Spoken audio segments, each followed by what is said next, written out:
back. Welcome to Abstractable. This is a podcast for the entrepreneurial spirited, the curious, the hungry, and those that just want to learn a few things.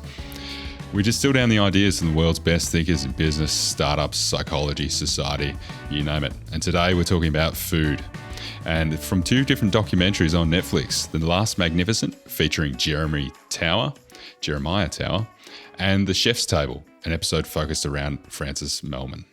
Very cool. So what do we actually talk about? Well, we talk about the highs and lows of being an incessantly creative person.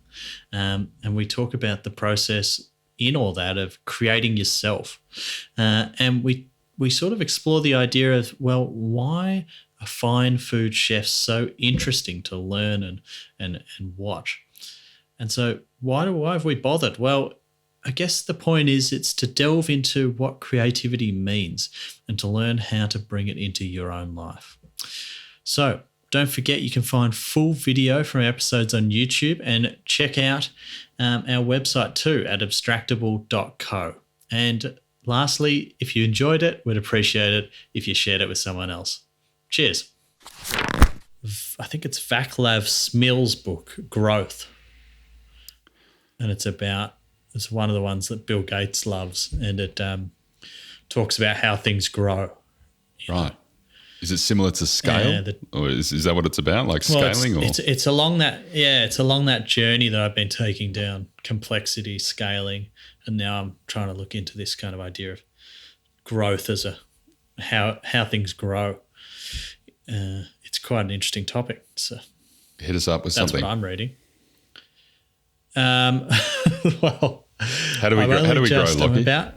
I'm about 60 pages in, Ryan, so I don't want to spoil it. It's probably going to be something on this podcast. However, I am going to just tell you that he does talk about some of the things that the guy talks about in scale and says that some of them are wrong.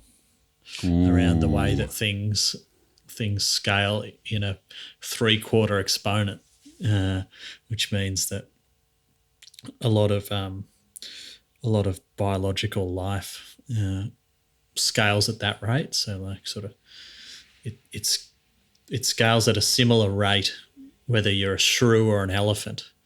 And he sort of says that's sort of true, but it's an oversimplification and a lot of things don't.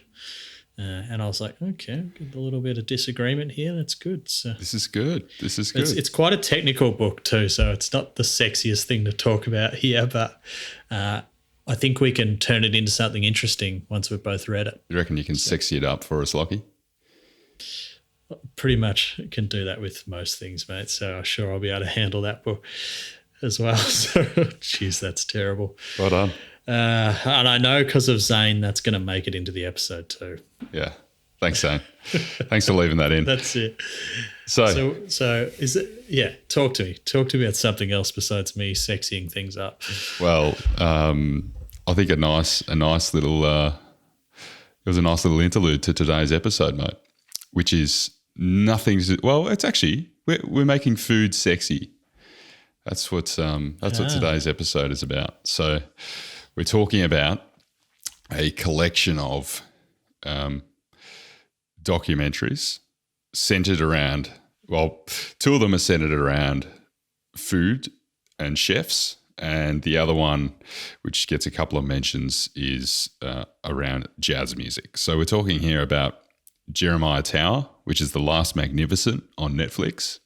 We're talking about Francis Mallmann, who is on Chef's Table, Season 1, Episode 2 or 3 on Netflix.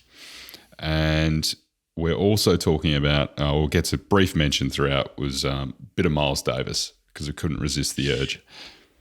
Yeah, so I'd like to break that one out into a separate episode too. So I'd love it if we kind of left a few teasers here, because particularly his early life interested me a lot. Yeah, he deserves a full foray. Absolutely, he does. You can't put Miles into a 10-minute interlude at the end there, can we? Not really doing it justice. I will say, mate, I was totally blown away with. In fact, I think it was on Netflix as well. There's a Miles Davis documentary on Netflix. I was just so blown away by the the impact that he had. He's not just the so what or kind of blue or the guy that he's most renowned for, those classic albums. There's a lot more that goes into Davis. Yeah, it's bloody interesting. It's interesting how a lot of jazz musicians were addicted to heroin as well. So that's something that I've picked up through learning a lot of about a few different people. I think a lot of people were addicted to heroin. That's it. But they seem to be able to, those guys, they kicked it. So it's a good effort. So let's talk about our two subjects today. So firstly, Jeremiah Tower, who is the subject of The Last Magnificent.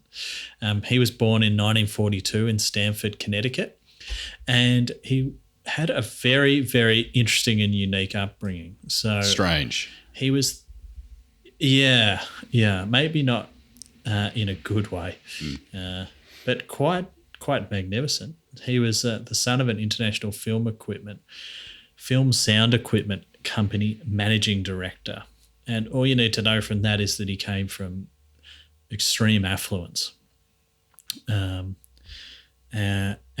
he basically spent his younger years flying around the world with his family to all these wonderful places. He got sent to boarding school in Sydney and also in America. But his life, even though he was going around all the world, staying in all these wonderful hotels and seeing all these different places, was an absolute misery because his parents had no interest in him or his siblings. And effectively, he was incredibly lonely. But got to experience all these interesting cultural things. Yeah, I'm not sure I got there was this like loneliness, but it almost like he had adapted as though that this is the way, or this is just the way that life was, as in his upbringing. And so it really reminded me of the likes of like Home Alone 2, when he goes to the parallel. Yeah, in New York, and he's got the hotel and he's, running around. It's his, it's his playhouse. I kind of imagined the same thing here. And they point out throughout the film, there was like a moment, or the documentary, there was a moment where he rocks up to dinner one night, and I think he sits at his parents' table, who also were dining in the fancy restaurant on board this cruise ship. And his parents kind of look at each other and look at him and go, and then look back at each other and say, I thought you put him in boarding school, And so this is just like the caliber of what's going on. Like, that's absolutely horrendous. And then they look back at him and then say, what are you doing here? They're like, I live here. That is he hated them though. Yes, correct. I did pick that up. He hated them. So, but that's a great anecdote.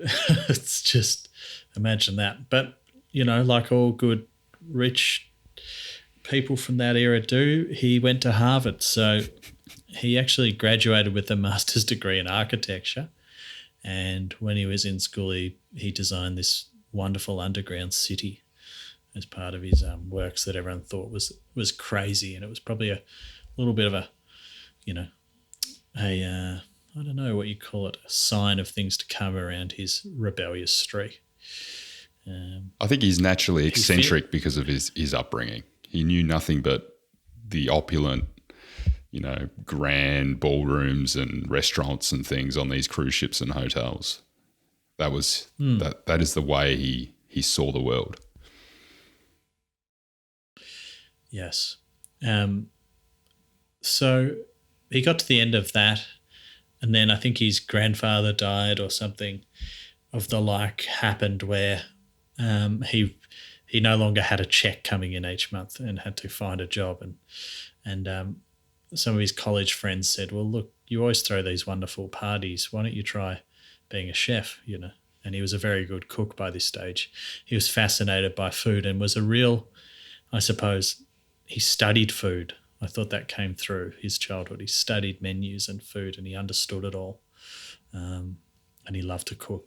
It seemed like the books, right? Because he was very interested in these books about chefs and written by these experts in food. They almost became like surrogate parents for him because he didn't have real parents effectively.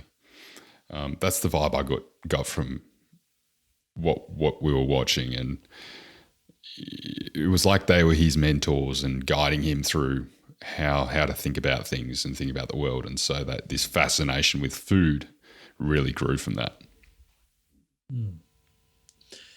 Yeah, at least that's the way he portrays that. Whether that connection's real or not, we don't really know. But the probably turning point for him was he visited a restaurant called Chez Panisse, which is like a hippie kind of thing in Berkeley in California. And he ate a very good berry tart, so he decided to apply for a job there, apparently. So, and it was created by Alice Waters, who is quite famous now, and this restaurant became very famous. And they became great partners as chefs, and they also became lovers, which is no one expected because he's Jeremiah's gay. But nonetheless, they worked together, and he brought his amazing kind of skill set to the creativity of the restaurant. So it was he kind of brought a rigor to it. It was the feeling I got, and a professionalism. But he was also a very creative person and experimented a lot with, say, French cuisine. And it really shaped the restaurant, this partnership with Alice. And it really became one of the most iconic restaurants in America. And it sort of celebrated the local area and was kind of the start of the farm-to-table movement in the US. But with what became kind of a familiar narrative for him is that they ended up falling out, and he left the restaurant in 1978, and he's been at war with them since around who deserves the credit for kind of making that restaurant great. And the truth is it was probably both of them. So, both contributed, no doubt. So he moved on, and in 1984 he opened probably the pinnacle of his career was he opened a restaurant called Stars in San Francisco. And this restaurant was a huge hit. It was kind of opposite, I think, City Hall was what you'd call it. And it was upstairs in this kind of dingy back alley. But it opened up on this huge room. It was very open restaurant. The kitchen was open so you could see the chefs cooking. It was kind of tiered. Everyone in the restaurant could see everyone else, and it was a bit different, and it was bloody massive. And he kind of turned this into an institution for the city, and he kind of turned him, or he turned it into it being really focused on him being the star of stars, Stars was him. He was the personality, and he'd go out and speak to all the guests and greet them and those sort of things. He was the real celebrity chef there. And this is that, and maybe this is, I don't know enough about the history of all, the cooking and chefs and that industry, but I suspect this was one of the major inflection points of that celebrity chef, in the sense that people were going there not just for the amazing food and the beautiful ambience that had developed because of that, because of like the diffusion between the kitchen, the fire and the energy of the kitchen and what's actually going on in the restaurant and who's there and things, because all the big names are there every single night. And it was just him as well that was the star attraction. It certainly was. And before that, it seemed that the restaurateur was the star and the chef was the one that sat in the back, and he combined the two roles. Pardon me. And it became so big that he started getting opportunities to open all these different versions, all over the place. for kind of what I could see was that he overextended himself, and it all kind of imploded. And then he disappeared for many years. He did a few other things in a few different cities around the world, but really his most recent, I suppose, most visual recent thing was he came back in 2014, which is a long time later, to be the executive chef at a famous restaurant, a large, very, very big one in New York City called Tavern on the Green. And he gave it a real go. There was a big opening, and he was there to try and turn this place around. It had been struggling, and he lasted 6 months and ended up getting fired, basically, through probably a mutual agreement. He kind of wanted to keep going, but they didn't want him back. And that's kind of his career in a nutshell. Yeah, the quarterly reporting cycles probably weren't something that aligned with building something more visionary. Next is our man Francis. So he was born in 1956 in Argentina, and he spent his early years. He moved. I think his dad was a scientist of some. I'm pretty sure he was a physicist, and they moved to Patagonia. I might need to look. Can someone look that up after this? Because I'm pretty sure that's true, but it's not in my notes. Is that a whisper to me? Yes. Could someone look this up? But they moved to Patagonia, and he grew up there, and his formative years were spent sort of in this wild wilderness, and that was where he started cooking. And the first cooking he did was on a boat for tourists in 1970, and he loved it, and he kept going. And at age 20, he began a small restaurant, but then he decided to travel to Paris, and which seems to be a pretty common thread with most of the chefs that end up on Chef's Table. You go to Paris and beg for a job, and he spent 2 years learning to cook alongside Alain Chapelle. Now, he did that apprenticeship, and then he returned to Argentina, and he opened his own restaurant in 1983, and he did a lot of traditional French cooking. And around this time, he wrote his first cookbook, which La Cocina al Insante. Nice one. God, I'm not gonna contribute anything there. I made it sound Italian somehow, so that was good effort. When it's almost, which I don't think it is. So, but that was published in 1984. So he kind of leapt into this kind of co-world of cooking, being a restaurateur, and starting to kind of go out publicly with his own books and things. And in the 80s as well, he started his television career, and that has grown extensively over time, and he's the most famous chef in Argentina. He won a lot of awards, and one of which you'll talk about later, Ryan, that was kind of interesting around his love of potatoes.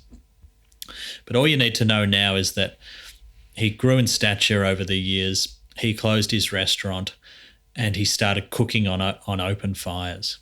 And he has kind of mastered the art of cooking on fire, and really brought us a whole heap of nuance to it. And it's a very wild way. He's kind of gone back to Patagonia. He's ditched the big chef's hat. And now he's a real vagabond, and he just travels around the world recording cooking shows and cooking for people in different cities. And he travels around with this kind of posse of chefs that do it.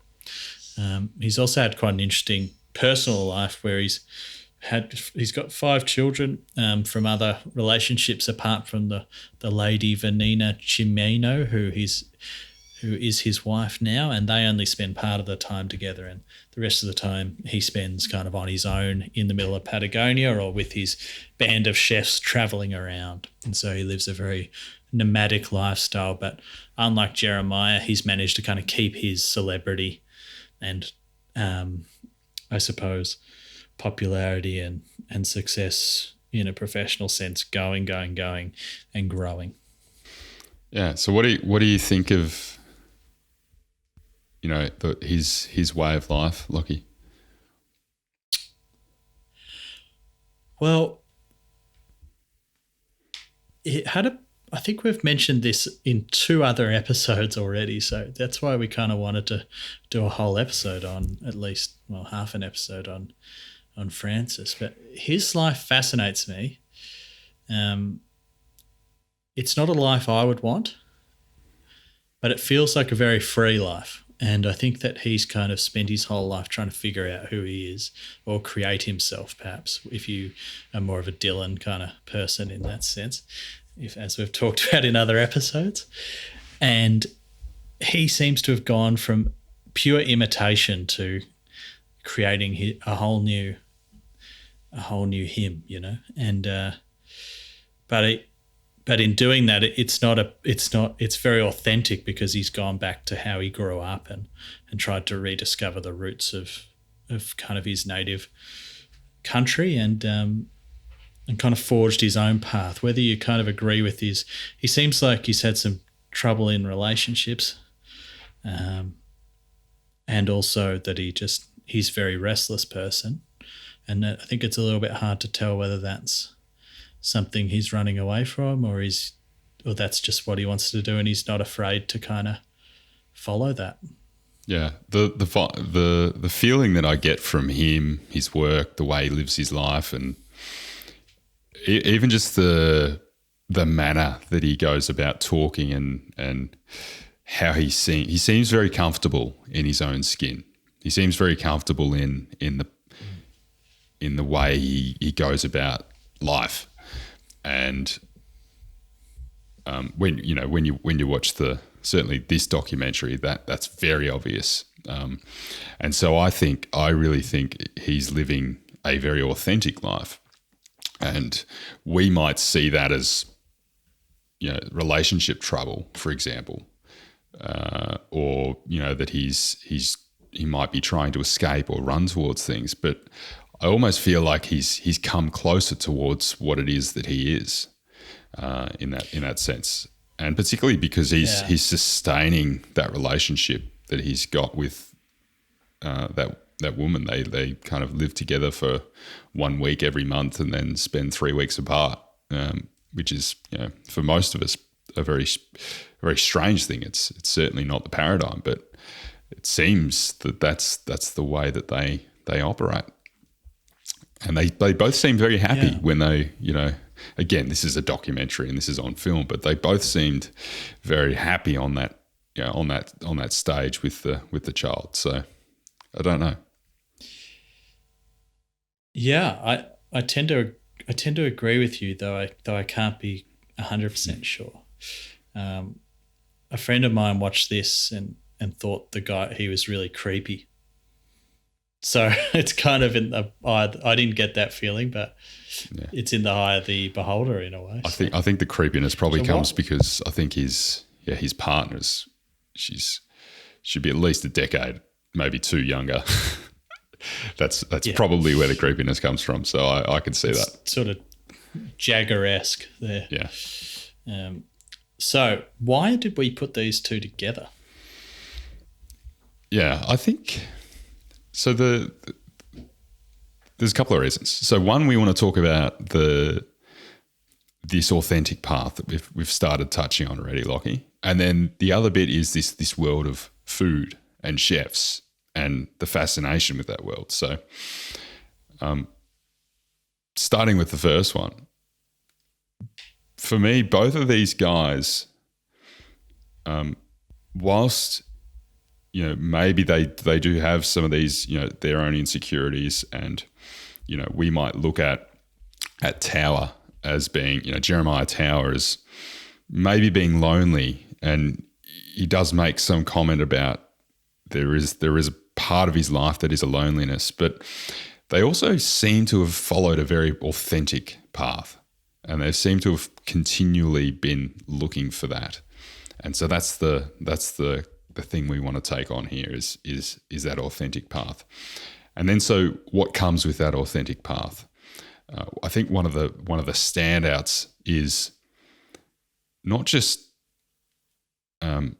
getting behind what it is that you're doing, but actually saying no to opportunities, or saying no to situations, saying no to other people, and then getting people offside, I think, is the real resonating fact of both of those documentaries for me, mate.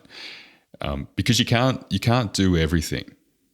And so I think there's a real brave commitment that's come from the likes of these guys to say, hang on, I know that this is the thing that I want to commit to. This is the thing that I want to, be involved with. And so that they jump into it 110%, and I think that's what's really fascinating. There's a big leap that happens for these types of people.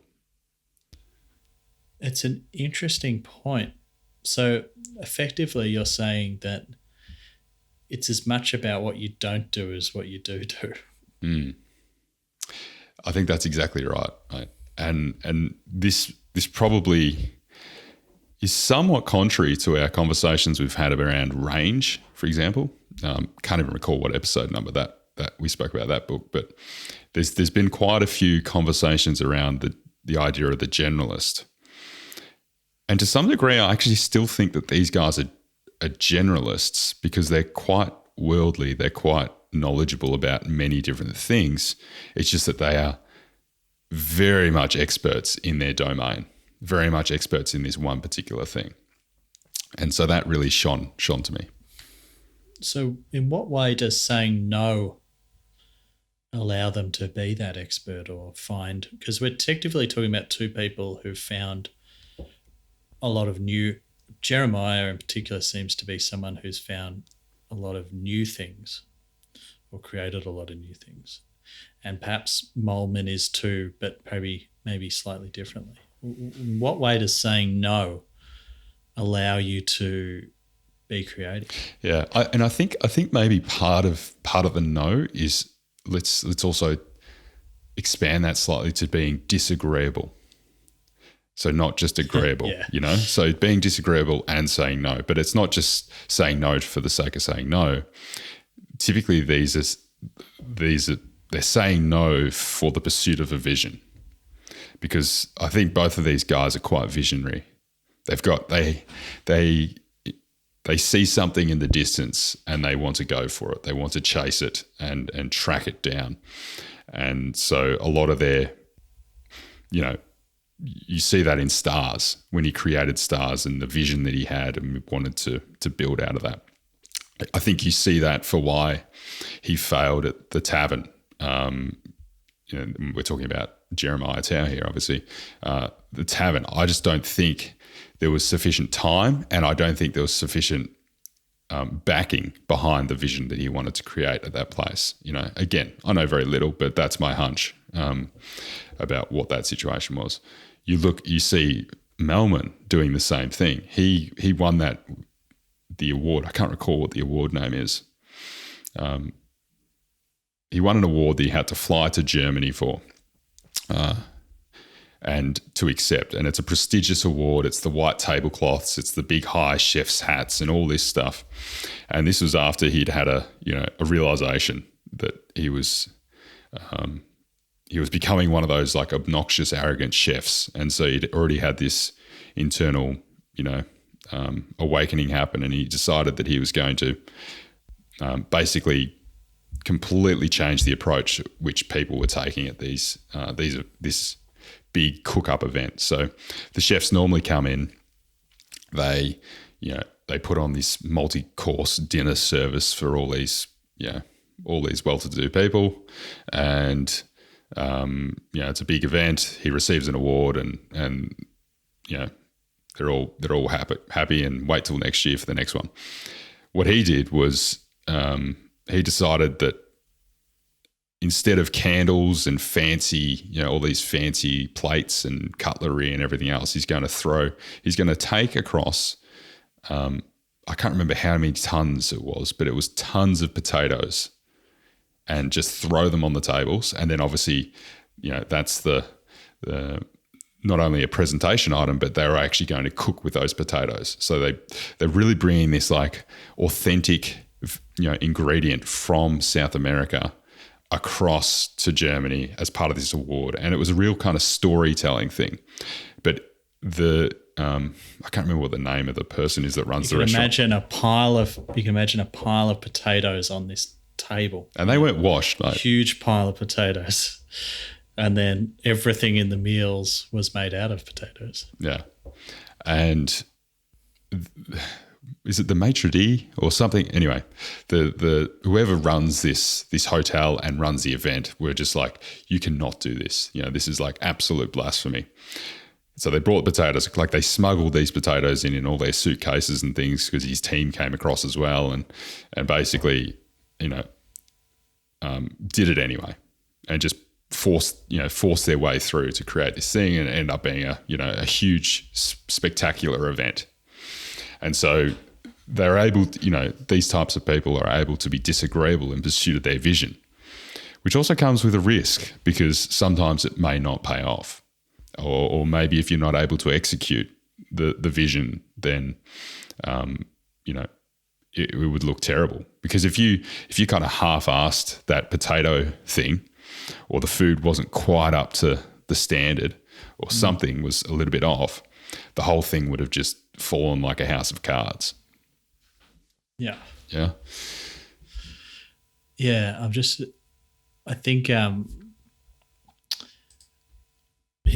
think there's a certain dedication to doing something that requires you to basically say no to everything else, right? That is just,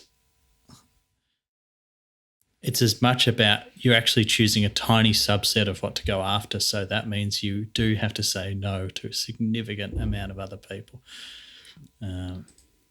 So he was asked to prepare a meal for l'Académie de Cuisine just outside of Frankfurt. Yeah. So I just looked that up for us. It's interesting. Yeah. So it was Germany. It's just sounds very French though. Some fancy French thing. Yeah. That's it. And this is the point, mate, where I wanted to actually bring up Davis, because Davis was very much the same. And I think it was like a concert in Germany that he played in like the 70s. Or maybe even late 60s. And, by this point in time, Davis was known for his music, which revolved around, that slower, I think they call it modal jazz, which is that slower, less chaotic jazz, which was the paradigm before with like Dizzy Gillespie and those guys. This was a much slower jazz. Whereas in this concert that I think again was in Germany that he played the concert, he came out and just played this like completely different thing. And so I expect that, the crowd was expecting to hear this, everyone was in like tuxedos basically in the audience, or in suits and things, looking very fancy. And they came out and just played this like really wild experimental jazz. It's almost like acid jazz, if that's even a thing. It was very, very out there, and you can imagine that the crowd had just been shocked. But there would be fans in there that would be just so taken by that entire experience, and just seeing him re-innovate again and continue to follow that authentic path. But it gets people offside, I think, is the point. Yeah. Well, it's like when Dylan plugged in the electric guitar and he got booed around the country, they become defining moments if you kind of get them right. If you execute, yeah. But it's often that these people, they either see the future before others, or they create the future, and then everyone comes up and joins them. And it's probably maybe a little bit of both. There's a real marketing exercise in that, right? It's like the brand and marketing. The creative curve, huh? Well, you look at the one that struck me was, Michael Jordan's return from retirement, and he had his copywriter or publicist write out this, statement that he was coming back, and Jordan's like, this is rubbish. Just crosses it all out and just writes, "I'm back." It's that type of boldness and going out on a limb that I think is required. But again, comes with risk. Because there's no doubt that would scare these guys just like it'd scare you and me. But they'd do it anyway. I think it takes a degree of maybe arrogance and also being in touch with how big your own brand is or your own ego is to a degree. It's kind of like, I recognize how big my brand is, so this is how far I can push this without the cord actually snapping and everything just turning into chaos as a result. I think a lot of that's got to do with the fact that, like, you know, Mallmann definitely, Davis, yes, Tower, not a formal education, but certainly an education in the traditions, that these people, they do. I haven't really seen an example that breaks this rule yet that surprises me, that they master the craft of what's going on now first before they move on to being out there. It's kind of like, you just think that, in my mind, it comes together like, well, they're just creative, straight, super out there straight off the bat, but they find the edge by mastering what is the current. And that's quite interesting. I think counterintuitive. I think you've hit something there, Lockie. You see the artists, and I'm referring here to the chefs, but the painters, also like the elite athletes that go on to like innovate in their own domain. They've had that real high level education and real hard working period where they've just nailed the nuance around what they do.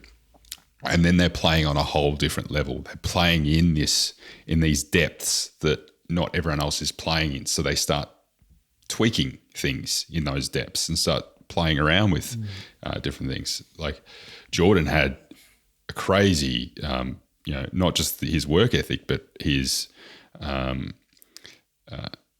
training and his coaching that he had. Davis was kind of he was an outlier in the sense that he had that formal musical background that he was able to get because of his private tuition. Mallmann had the French chef backing. I think Tower was also the same. It's always the case, or it seems to be always the case. Yeah, you got to master your craft before you can push to the edges, to know where the edges are. So what is it that's so interesting about chefs? Why do we like them? I'm bloody obsessed by chefs at the moment. There's something about them that's a very interesting topic. Tell me, how would you answer that question? Yeah. Well, okay. So I think it's a space that's been pioneered. And it's been pioneered because it's easily graspable to be pioneered. It was a lower hanging fruit to pioneer in making like a star or creating celebrity status within the field as opposed to some other places. So let me kind of flesh that out a bit because that might not make too much sense. So doesn't make any sense so far. Good. That's great. Thanks, mate. Thanks for the support. So, hey, radical transparency on this podcast. This is great. So, I think it was a lower hanging fruit to create stardom around it and celebrity status around it than some other places are. So, elaborating on that, I really resonate here with the likes of Jamie Oliver and what Jamie Oliver has probably done, or certainly for my generation, because he was very much up and coming on TV, and I'm sure that there's chefs prior to him that had done the same previously, but none stand out as much as, say, Jamie Oliver does in that space. And I think he really kind of was running with a torch in terms of this cooking at home, but you've got a professional chef cooking for you. You're following along. There's authenticness to what's happening, and then so you had like the Naked Chef and all the millions of seasons of that or whatever, and then you had the other follow-ons which I can't recall. And so this is started creating like a big enterprise. And then other chefs get the same, start doing the same thing. I think, there's like Nigella Lawson, and then there's all these others that have obviously followed since. And now today, I don't even know who the current chefs are, but I'm sure that there's equivalent TV shows by them. But what's actually happened is it's created an ecosystem around, producing, cooking shows effectively. Yeah. Yep. And so what that actually does is you get some of these standouts like Jamie Oliver's, like Nigella Lawson, who become celebrities, and they become celebrities in their own brand. And so, Jamie releases a new book every bloody year, I'm sure, or whatever, and he's venturing into other mediums. I think that paves the way for other ways of looking at these things, and this is where things like The Chef's Table come out, those type of documentaries where artists are able to have a different take and a more creative take at how do we portray these, this craft, this space, this industry. And I think you've hit on something there. That is something that makes a lot of sense in terms of the exposure that they're able to get now, and the personality of the chef. I like that you use the word artist too, because that's kind of what's so interesting about these guys, is that they are artists, and it's very sensory. Like it's very visual. You could combine a heap of different things. It's quite relatable. I find like music is incredibly creative, and you combine lots of notes, but it's not very visual, and I find it hard to connect with the process of making music. I love, while I like listening to it. Food, we've all made food, we've all been involved in that process. So there's something you can kind of understand what's happening, and then there's this kind of artisan kind of thing going on, where they're kind of working in a team and under pressure, but they're creating these amazing meals, and it's always something new, and then you can kind of imagine yourself doing it or eating it or something like that. Yeah, I think the sensory, you get to watch the artist. Yeah, there's a sensory thing that's going on for sure. You can almost smell the food. You can almost taste the food sometimes when it's sitting there. You're salivating when you're watching them serve up a meal on a show, assuming it's not one of those like real just delicate 3 bits of Julian carrot or something that had been cured for 16 hours. I don't salivate over that. Yeah, it's an area that's hard to innovate, but kind of accessible too, because people have been cooking for so long. But there's so many combinations of things that you can still make new stuff. But there's a million restaurants. And it's actually being a chef seems to be an incredibly difficult and taxing job. Yeah. From people I've talked to who have been chefs or are chefs, it's a hard job. Like, it's physically demanding. It's stressful. It's, the people are yelling at each other. There's a lot going on, and big hours too. I actually think that's part of the equation here, because I think that it sort of forces the hand in a few ways. One, it creates this need for mastery, because your food's not going. If you're in a certain caliber restaurant or place that serves food, they're not going to serve what you put up if it's shithouse or if it's not up to par. So you need to be at a minimum. There's like this increasing requirement for mastery. Then there's also just this piece around how much you're actually involved in doing it. You've spent so many hours in a focused, giving a lot of energy in every single moment of what you're trying to do, that there's, mastery is something that can't help but come out from that situation, and there's something attractive in the repetition of it too. Like you're doing it over and over again, getting a little bit better. Yeah, well, it's very Giro, isn't it? Playing with individual rice grains. Yeah, that is certainly kind of honing yourself towards a point, isn't it? So here's my question, based on what we've just described about, chefs and maybe a hypothesis that it's the time of the chefs, in that sense, like we've hit like this, it's like peak, in terms of maybe not peak that's going to come down, but we've hit certainly like a real swelling threshold of, excitement and energy around food and cooking shows and all this stuff. I wonder if there's another space or what's the next space that's to be explored here.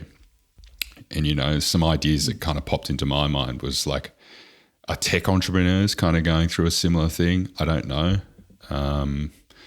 We're starting to see more energy generated, some of these celebrity status tech entrepreneurs and kind of the wave that follows with that. So we're going to... I think we're in an era where everything's getting celebritized. And that's an interesting thought that, you've got your celebrity tech entrepreneurs, you've got your celebrity chefs, you've got your celebrity politicians. That's a big one. Like politics is now pure celebrity theatre. Populism, they call it. Yeah. You've got your celebrity. I mean, everyone's a celebrity now if you want to be, to a certain amount of people, There's shows, reality TV, right? There's shows about guys driving trucks across ice. There's shows about people doing cars up, So in a certain way, the diversification or the accessibility of media has made celebrities out of a lot of different areas that no one would have ever thought. When you had 4 channels and a video recorder cost, $20,000, things are a bit different. That's probably so. Yeah, but I wonder. Yeah, so I think there's the celebrity status there, but is there like the artistry element there? Is there that creative element there that creates? I think a more sustainable ecosystem around it.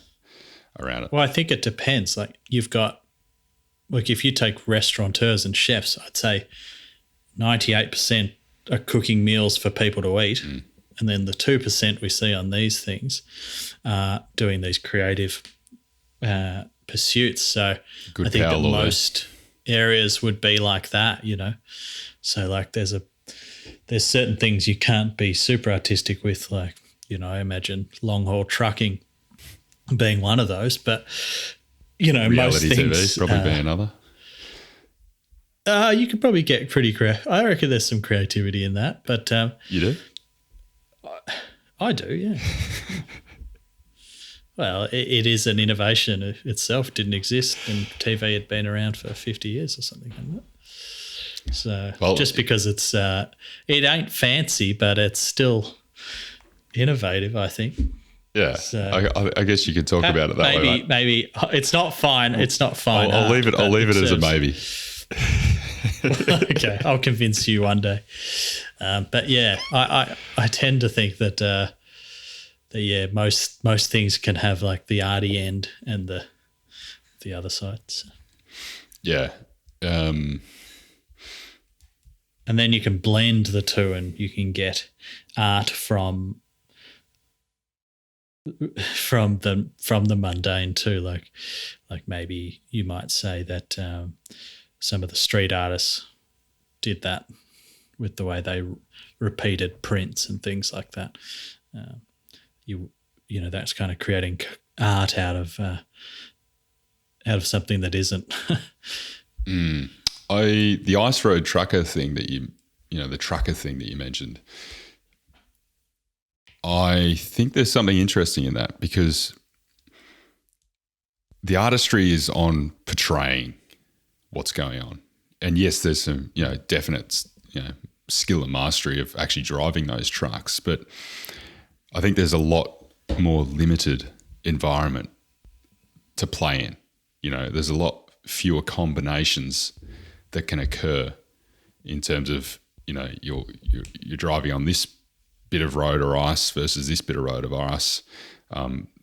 There's some pretty consistent ingredients there, if you will, excuse the pun. Whereas when you're playing in the world of food, for example, there is so much broader scope to play with. So many more ingredients to play with.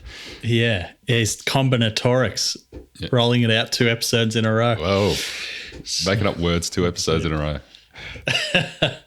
Hey, mate, look, the footy started. Oh. There's an important game on tonight. And it's a big day for me.